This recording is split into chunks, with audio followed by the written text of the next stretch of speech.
We start nonprofit organizations to solve community problems that others can't or won't solve.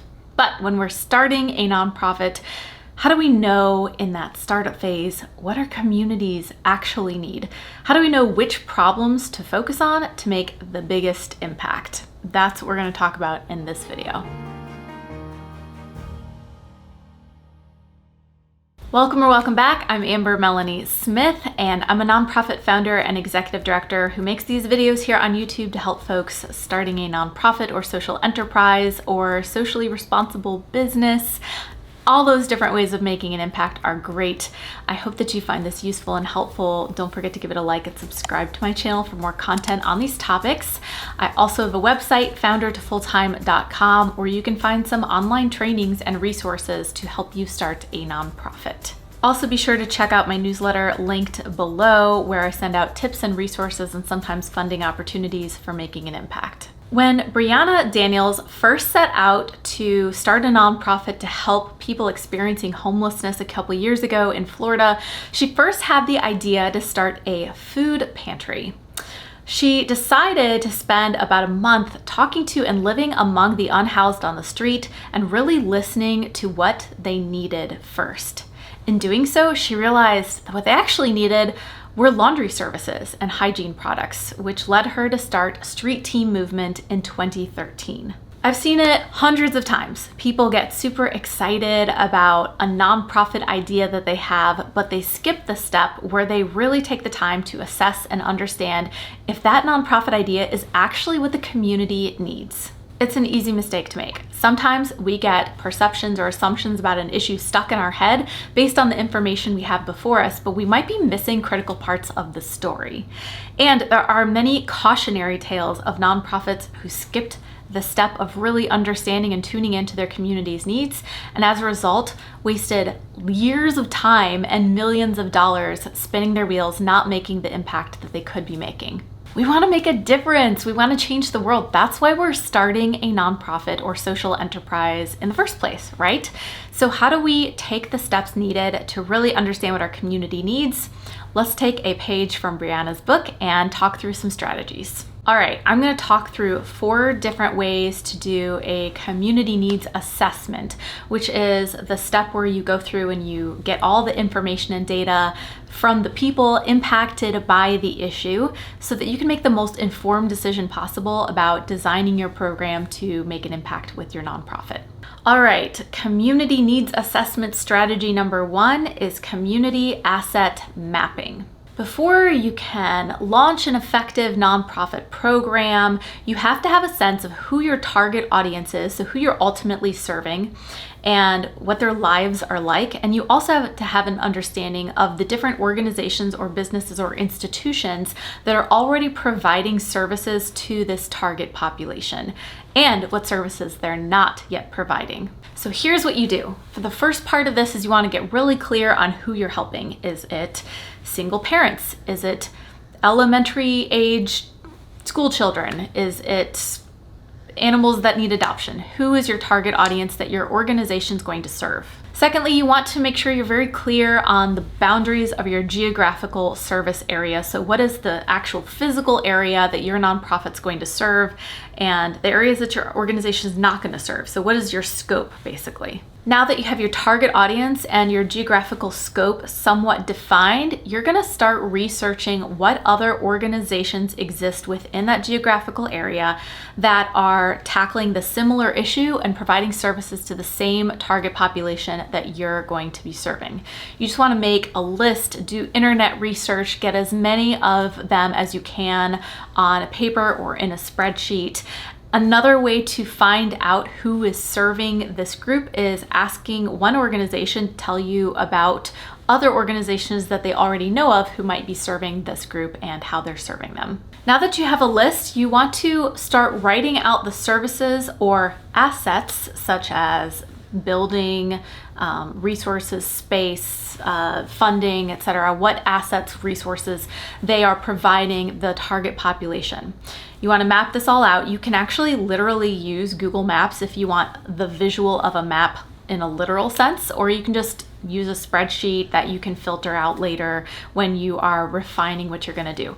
But the idea here is that you want to get a really clear idea of what services are already being provided to the target population and to what extent, and identify gaps. What services are not being provided already? This exercise, like I said, helps you identify gaps, but it also can help you identify potential collaborators or partners or supporters. So it's really helpful to get this idea of the landscape around you. The second strategy for assessing your community's needs is community surveys. One of the easiest way to find out what someone needs is you got it to just ask them. Now, the first step here is to, of course, write and design the survey that you are going to want to send out.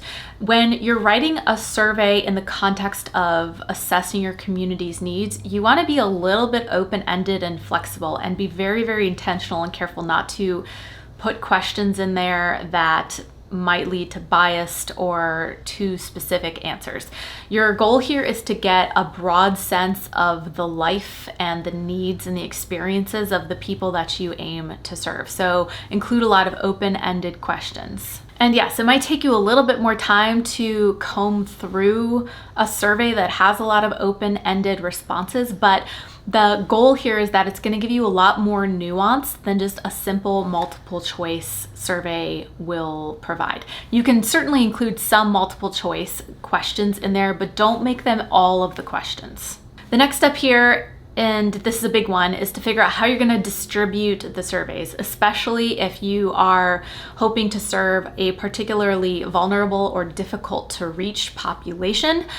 You might want to consider partnering with other organizations that are already serving this population or have access to this population, see if they'd be willing to help you distribute the survey, perhaps in exchange for, analyzing the answers together, because maybe there's things that they can learn from the survey results too. The final part of this, and this is very important, is when you get the survey results back, you want to have a completely open mind when you read them.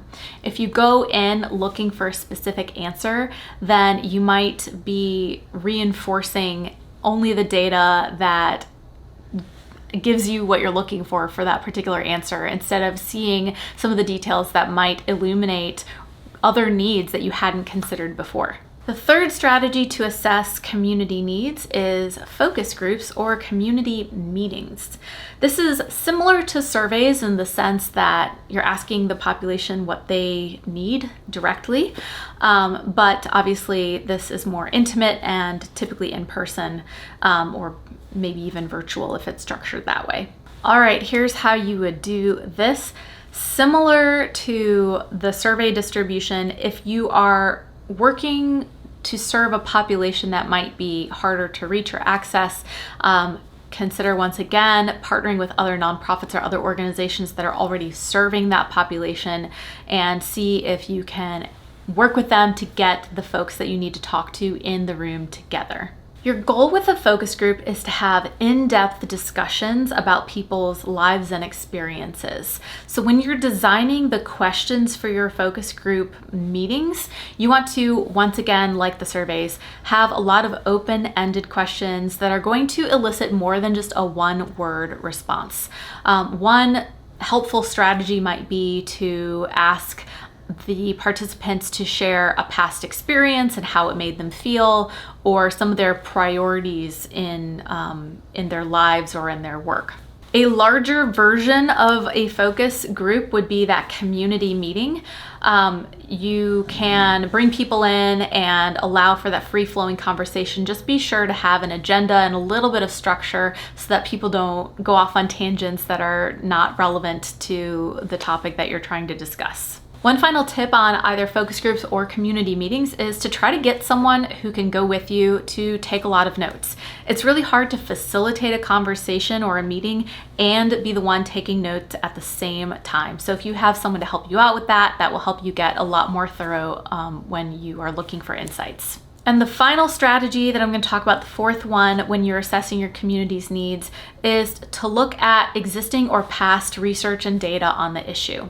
I actually recommend combining this with one or more of the other strategies too, because nothing really beats talking directly to the audience that you're trying to serve. But some sources of this might include census data or government or academic research reports, studies, etc., on the particular target audience that you're trying to serve or the specific issue that you're tackling. And as I said before, combining this strategy of looking at existing or past research with talking to the people directly is going to be the most powerful and effective. And the reason is every community, every region is different.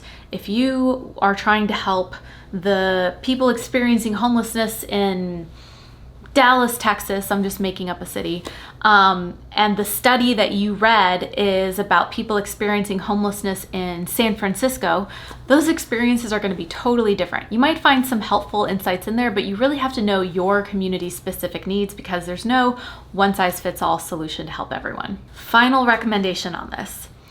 I've alluded to this before, but it's really important to come into this whole process with a clean blank slate in your mind if possible, and with a lot of humility. If you have not personally experienced the issue that your nonprofit will address, you might inadvertently be coming into the understanding you have of the issue with some bias or subconscious thoughts that may or may not be accurate to the experience that is being lived by those experiencing it.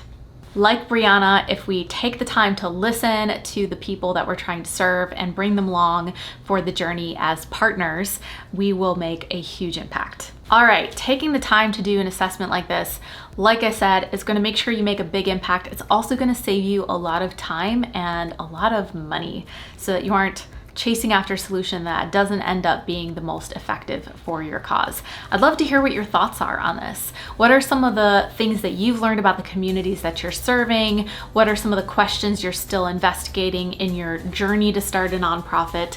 Share in the comments below. As I mentioned before, if you are trying to start a nonprofit, need little help and guidance, check out my website, foundertofulltime.com, where I have some online trainings to support you. I also have a newsletter that you can subscribe to linked below, where I send out those resources and tips and sometimes funding opportunities. So you don't want to miss that, and you can opt out anytime, of course. Finally, I have a group on Facebook called Change the World or Bust, where lots of us from around the world are chatting about how we're making an impact and helping each other along the way. So I hope you can join us there. I'm Amber Melanie Smith, and I hope this was helpful. I'll see you next time.